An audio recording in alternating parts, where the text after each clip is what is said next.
So I'm black again. This game I'm going to show because I try to hold the tension in the position, which shows I do have some capacity to learn. But the bottom line is this experimental mode of play, which is based on attack and calculation, does show that tactics aren't my strong point. But if you can work out how I throw the game away, you're more than welcome to comment. Anyway, Dutch. Pretty much my standard reply to 1d4. I don't. This can transpose into French defence type positions if you're not, well, if you're not careful. I was going to say, but better ways of putting it. Always like to play my bishop out to b4 if I can, because the king in and around the king in the Dutch it can get congested. So one less minor piece is just more comfortable, I guess. Standard type maneuvers and setup for typical Dutch. E5 is a crucial break in the Dutch, as many can tell you. White doesn't normally do that. I don't see how it's advantageous at all.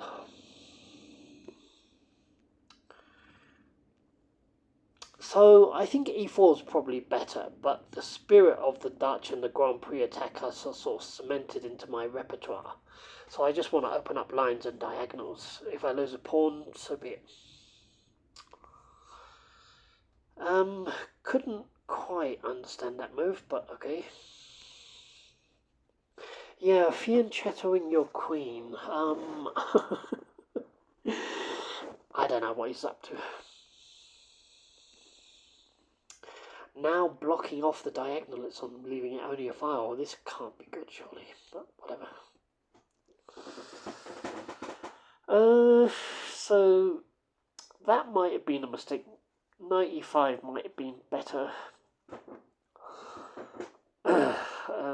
Anyway, he castled and caught me by surprise. I was eyeing up f3, I guess. So rook b8, maybe not the best move. I don't know. I think a6 might be better. This is not good play by myself. However, if you look at his position, his minor pieces aren't very active. So I've got some scope for error, it would seem. So I told myself. Right, that I didn't foresee. So I didn't know what to do with my queen, so I just put it on e7. And it starts getting messy.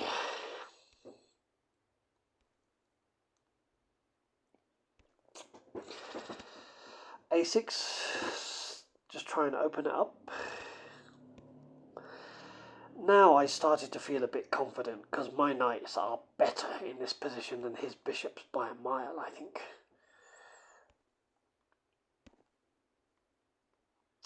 Yep, so he was preventing a key move, which I've temporarily forgotten. True to form. Okay. Activating pieces. Why not? Now, I was going for a draw here. And then I thought, actually, you know, I'm better here. I'm better. So, on we went. I mean, who's got the attack now?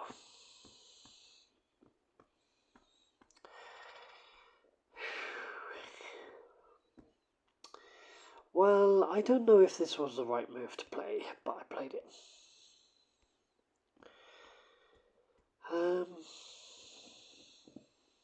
Yeah, I mean, this position is not easily won. Oh, sorry. Just give me a second to get back. I accidentally tapped where on the screen. Okay, so right, so I took the bishop. Okay, so he captures. I still thought I had the better position, because I can generate mating threats and hit targets. So white is on the defensive for sure. Now I believe. Yeah. So this is where I kind of maybe come undone a bit. Maybe. I thought his setup is so defensive. If I push the H pawn down the board, he's not going to be able to cope with it. I thought.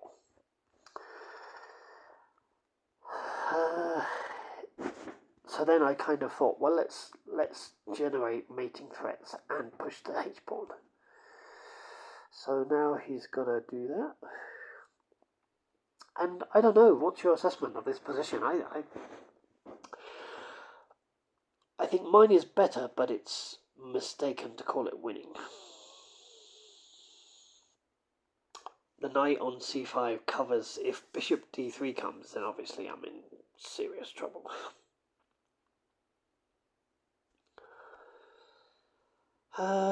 Okay. Just hitting targets basically. Yeah, he's got to shore up his position. So, okay, push on. Didn't quite understand that, but nonetheless. Well, I mean, obviously he's hitting the H pawn, but it just creates more holes in his position and gives me more squares to target. Yeah, see, this is perhaps proof that I went right, but maybe not, I don't know. Looks good, doesn't it?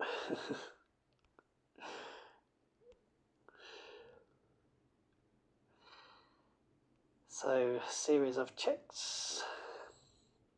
But they're going to run out, that's the problem. As you're about to see. Now, I don't know what the best thing to do here was, so I just took the bishop because it's... I don't know. I didn't see that coming. The problem is now... Okay, I can pick up pawns like this. His rooks are kind of strong, you know. I don't know how to handle this endgame at all. I don't know how to assess it. I think it's about equal, isn't it? But I didn't play it as if it was, because my knowledge of endgames is not something to wax lyrical about. Yep.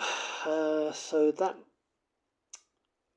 I got it wrong here. I shouldn't have let his rook into the second rook into the game. Yeah, again, you know, create weaknesses, create holes. I think that move is a mistake, because how am I going to hold the g-pawn? Well, the only way I can do it is that way, but it doesn't hold it for very long, does it?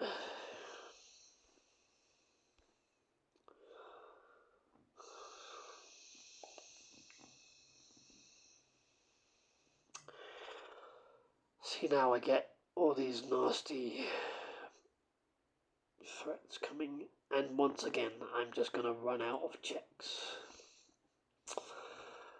I think I throw it away here, but I don't know.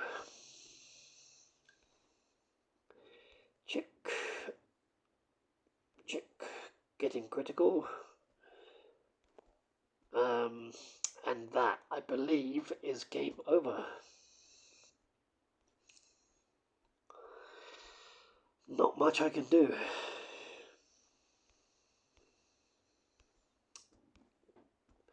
I think that the endgame was poorly handled by me. It was kind of equal, but the thing I like about it, it was me that generated the counterplay and the mating threats, and he had to dance, or it rather had to dance to my tune, not me, it. So I kind of like that.